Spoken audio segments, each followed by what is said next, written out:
producer and I'm also the curator of the 11 Nations exhibition. And I've been doing capacity development with Aboriginal artists for years now. It's a free exhibition and I think people are sort of afraid, and this exhibition is not for Aboriginal people, it's for all people.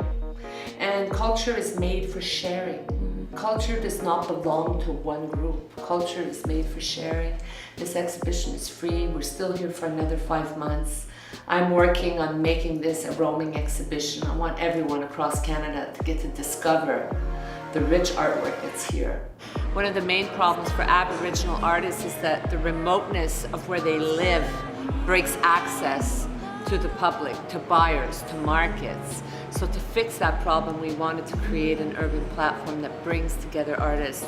And through this gathering, we raise public awareness about Aboriginal art, about Aboriginal culture. We break stereotypes because we show people that we're not one thing.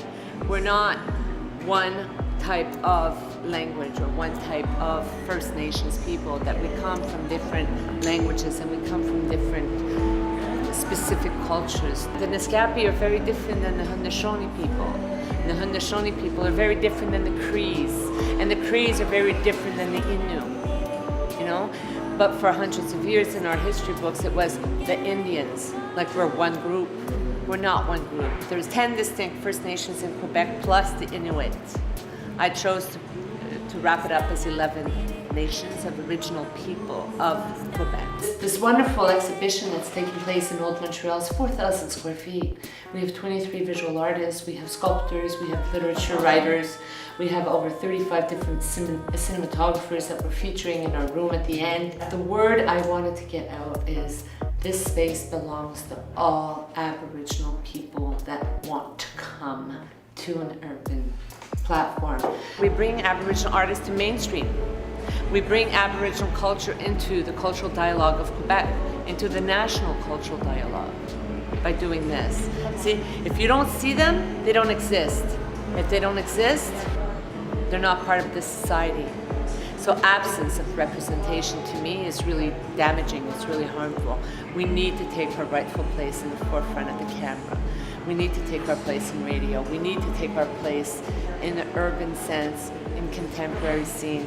Well, in the long run, I see this organization creating workshops to build skills, to give tools so that they can go out and become their own entrepreneurs with their artwork and become sustainable independently.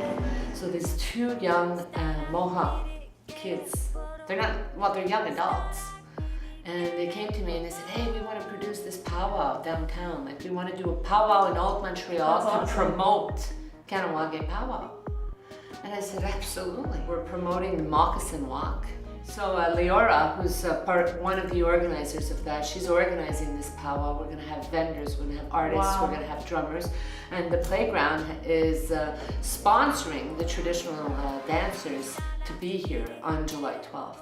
The doors are open, come and see what's happening. Go on our Facebook, 11 Nations, and click like, and you'll always see what we're doing. Our website is www.11nations, the number 11, 11 nations plural.com.